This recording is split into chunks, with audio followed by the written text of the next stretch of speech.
మమ్మల్ని అవమానించారు, సమాజం చూసింది, చరిత్రలో ఉండిపోతుంది. కానీ ఇప్పటికైనా రాష్ట్రంలో జరుగుతున్న ఈ అత్యాచారాలు ఇవేవైతే రేపులు జరుగుతున్నాయో దయచేసి ఇప్పటికైనా కళ్ళు తెరవండి.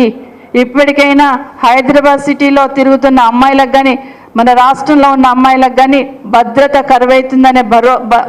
కరువైతుందనే ఫీలింగ్ వచ్చింది. దయచేసి దాన్ని దృష్టి పెట్టమని కోరుతా ఉన్నాను. రేపన్న కనీసం ఈ విషయం మాట్లాడడానికి అవకాశం ఇవ్వండి. ఎందుకంటే మొన్న మాట్లాడినప్పుడు మాకు అక్కడ నుండి అవకాశం రాలేదు, రిప్లై రాలేదు. తల్లి పక్కన పడుకున్న చిన్న పాపను కూడా 6 సంవత్సరాల పాపను కూడా తీసుకుపోయి రేపు చేస్తున్నారంటే అసలు ఏం చెప్పాలి, ఎవరికి చెప్పాలి? అరణ్య రోదనలాగా అవుతుంది కదా. ఇప్పటికైనా మాకు రిప్లై రాలేదు ప్రభుత్వం నుండి. ఏం యాక్షన్ తీసుకుంటున్నారు, ఎందుకు జరుగుతున్నాయి ఇవి, అసలు ఎన్ని కేసులు జరిగినాయి, ఇవన్నీ వస్తూ ఉన్నాయి కదా అని అడుగుతున్నప్పుడు కనీసం స్పందించే ఆలోచన కూడా ఈ ప్రభుత్వానికి లేదు. అసెంబ్లీ అంటే గతంలో కూడా మేము చూస్తున్నాం, అసెంబ్లీకి వచ్చామంటే ఒక ప్రశ్న అడిగామంటే ఖచ్చితంగా ప్రభుత్వం నుండి సమాధానం వచ్చేది. కానీ ఇంత గాలికి వదిలేసి పోయేటట్టు, అసలు సమాధానం ఇవ్వాల్సిన అవసరమే లేదన్నట్టు వాళ్ళు ఇష్టం వచ్చింది చెప్పిపోదామనే పద్ధతి ఏదైతే ఉందో కరెక్ట్ కాదు. ముఖ్యంగా మహిళలకు సంబంధించి అదే అడగాలనుకున్నాం. ఈరోజు మేము ముగ్గురం అనుకున్నది అదే అయిపోయింది. నిన్న మనను అవమానించారు కదా, వాళ్ళ సంస్కారానికే వదిలేద్దాం, వాళ్ళ విఘ్నతకే వదిలేద్దాం, వాళ్ళు తప్పైందని ఫీల్ అవుతారా, లేకపోతే మేము చేసింది కరెక్టే అంటారా, అది ఆ ముఖ్యమంత్రి గారికి ఉప ముఖ్యమంత్రి గారి మీదనే వదిలేద్దాం. కానీ ఈరోజు మన మహిళల పట్ల జరుగుతున్నాయి ఒకసారి అడుగుదామంటే మైక్ ఇవ్వడానికి కూడా భయపడిపోయారు. ఇది రాష్ట్రంలో ఉన్న ప్రజలందరూ కూడా గమనించున్నారు.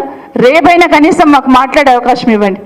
ఎందుకంటే బిక్కుమని బిక్కుమని బయటకు వస్తున్నారు ఆడబిడ్డలు. వాళ్ళకు ఒక భరోసా కల్పించాల్సిన అవసరం ఉంది. వాళ్ళకి ఈరోజు అసెంబ్లీ నడుస్తుందంటే డెఫినెట్గా ఇటు పక్క తిరిగి చూస్తారు.